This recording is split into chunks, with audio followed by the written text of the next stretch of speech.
let's kick off this amazing day with a discussion about fair environment and equal pay with people from the company that already are practicing it, right? And I believe successfully. So you will share with us some best practices and what's happening right now, right? So Fabio, let's open the topic with a question: why equal pay matters? What makes it not just the right thing to do, but a driver of performance and competitiveness? Let me see. Okay, now it works. Perfect. So good morning, everyone. Thanks for your time and for the question. I think nobody wants to be a Class B citizen in any environment. And this starts in the workplace where most of us spend most of their time. Therefore, for us, it was an important component to start this journey to fundamentally bring that balance when it came to the fairness of the workplace. And as you mentioned, it's the right thing to do. At the same time, it's a competitive advantage if you do it right. And it creates a sustainable workforce momentum in which your entire employee base feels they're valued and strengthen the trust with the organization and contextually brings the right motivational level to stay in the workplace with the same company and at the same time perform at higher level, we believe. So in your experience, how does a fair, transparent compensation model impact employee performance? Like specifically the quality of ideas, the level of energy people bring to the table?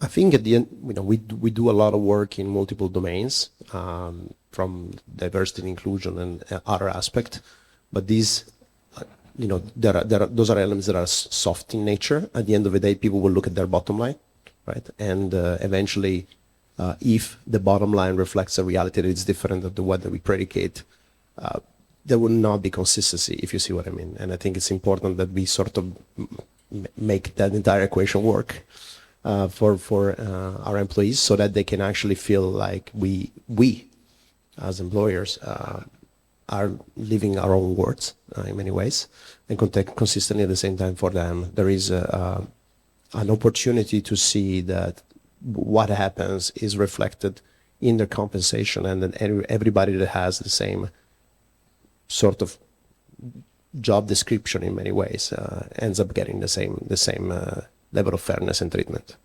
And through that sort of exercise, we see how since we adopted, and maybe I'm preceding the next question you might ask us, but since we started in the journey and we got certified, I think the certification brings the entire topic from a nice speech, if you want, into something that everybody's feeling and living through, because there's a journey, there's a process. And the fact that we've been achieving this qualification for a number of years in a row, this is the third time we get it, simply continues to state and reinforce the fact that we care about it, we dedicate resources towards it, and we make sure that everybody is participating in the journey and is aware of what does it mean and why we do it.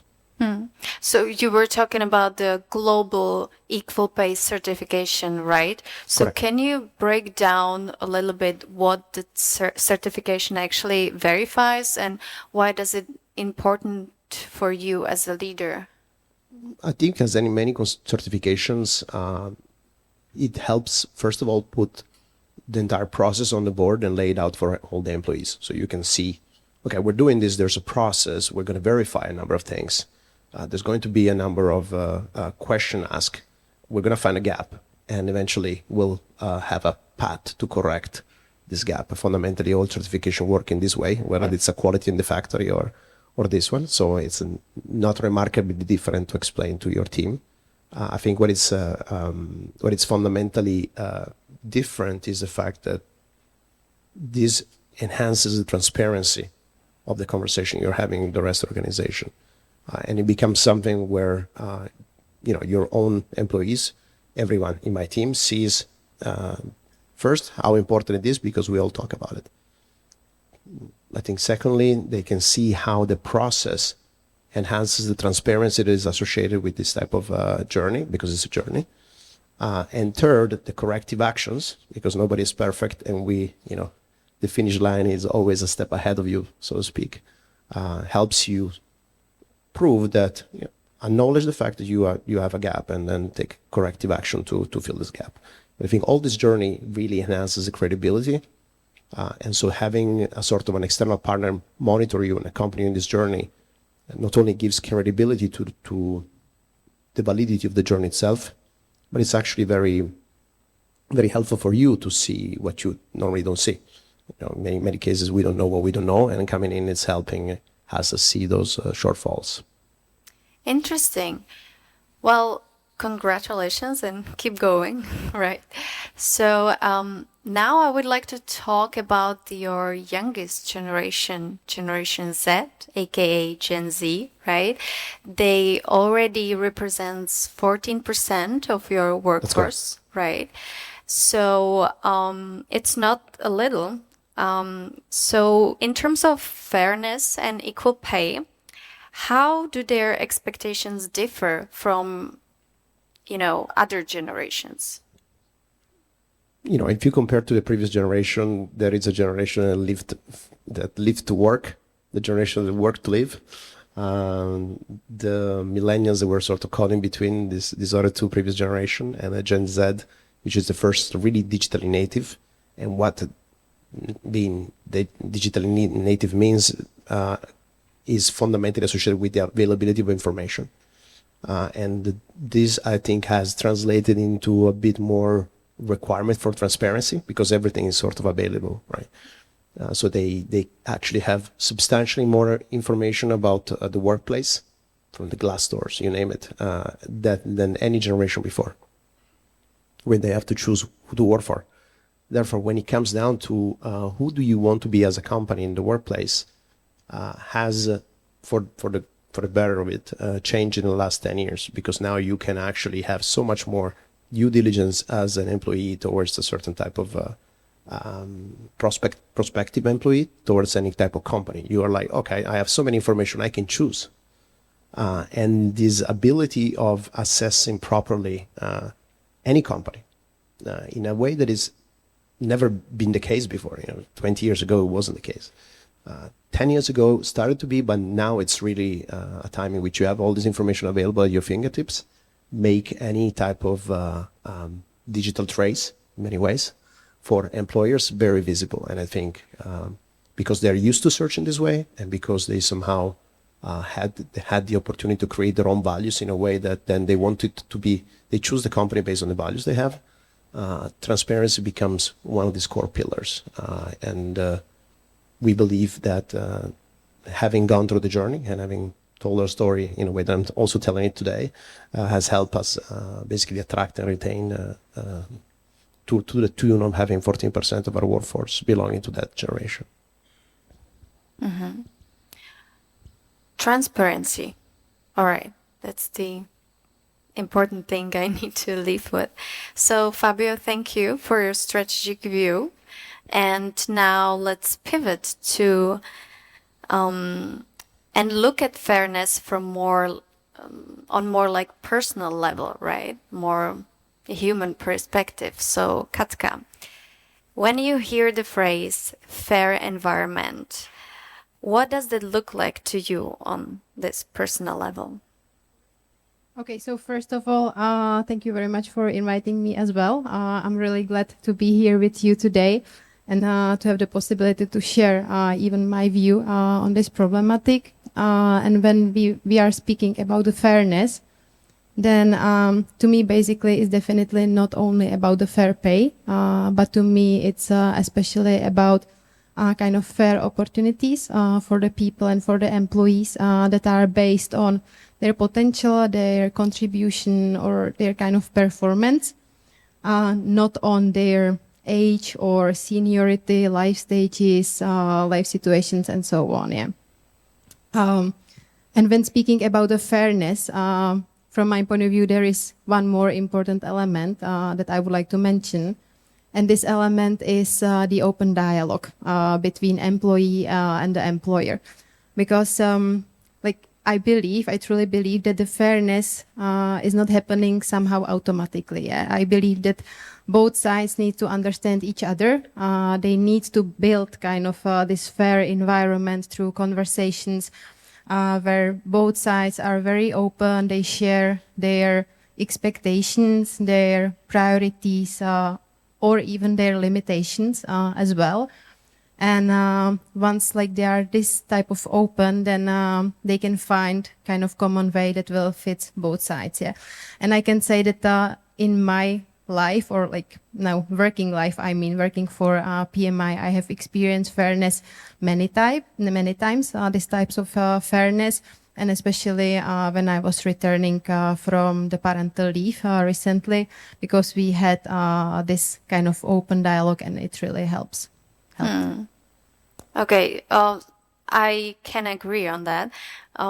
I would just like to disclose that you are not representative of Generation Z. You mentioned that you've returned from parental leave. So can you walk us through this experience and how it actually how it shaped your understanding of what fairness really means more deeply? Yeah, of course. I can. It's quite fresh experience. Basically, I returned back to work from parental leave when my baby was only 8 months. Old. This was something that I really wanted. I knew that I don't want to stay at home being kind of a mother full time. Let's put it this way.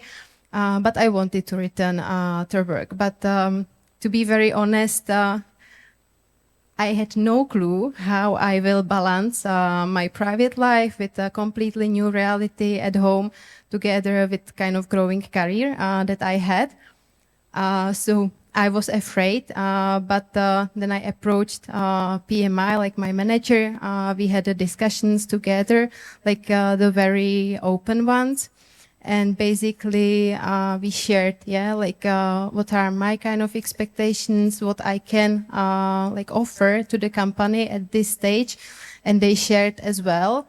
And at the end of the day, we basically kind of co-created the setup that fits both sides. Yeah. So I returned back to work. I was working for 40% only, to be able to kind of balance the time spent at work together with care about my family. So I just wanted to say that here the company didn't see it as kind of limitation, like this situation that I was in, but rather they treat me still someone with the potential. They gave me this opportunity, and I'm really glad for this one. Was it easy? Definitely not. Is it easy right now? Definitely not as well.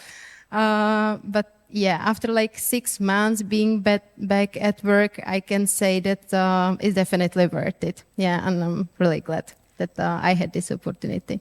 And you feel the support from the company, right? From Definitely. the leaders. Yes. Definitely, yes. That's interesting, and I'm really glad to hear that, because it's gonna happen for me too. So I hope that I will have also this successful return to the work. So when you've transitioned across different roles, locations, life phases, how has having that flexibility supported your growth through all these changes? Flexibility is the topic that we are speaking about quite a lot. And we are speaking about flexibility, especially in terms of remote work, flexible working hours. But to me, the flexibility, and I kind of already mentioned it, this is something when you really see the person as the individual, and you are trying to create the environment where this person can grow. So this is to me how I see flexibility. There is one more thing really important, and I believe flexibility cannot exist without the trust. And you have mentioned I have quite wide experience already in PMI. I started working as the internship when I was still at the university. Then I got my first full-time job in the factory in Kutná Hora. Then I moved to Prague to commercial, being a junior business partner. Then went for maternity leave, returning after 8 months back to Kutná Hora, to the factory, because this is closer to my home, so it's easier for me.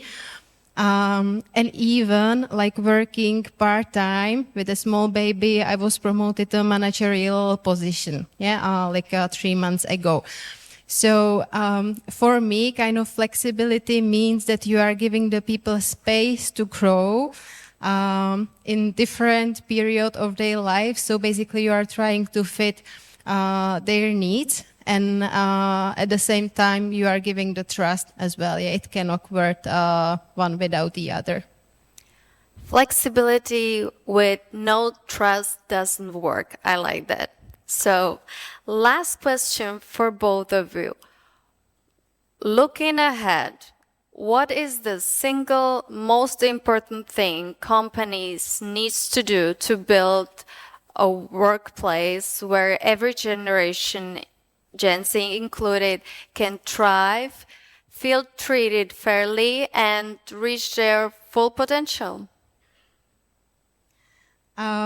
So in this case, basically, I already kind of mentioned it. I believe that the most important thing is to create the environment when everyone can grow, and this is like kind of goes in hands with a human-centered leadership. You really need to see the people not as the generations, but you really need to see them as the individuals.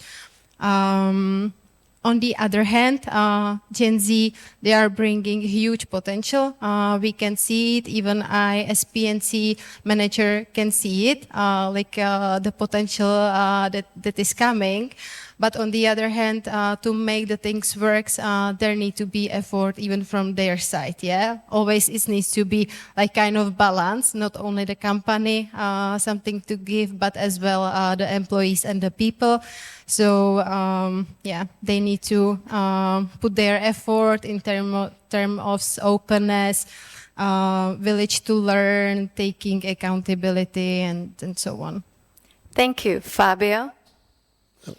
Simply takes dialogue. I think at the end of the day, we need to have a conversation with the various stakeholders involved. It's a journey, so setting up the expectation.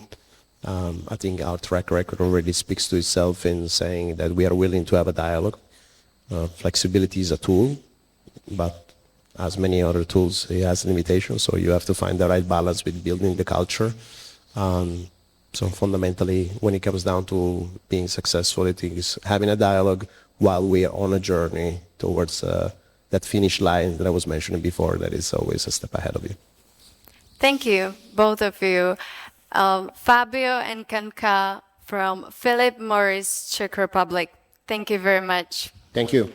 Thank you.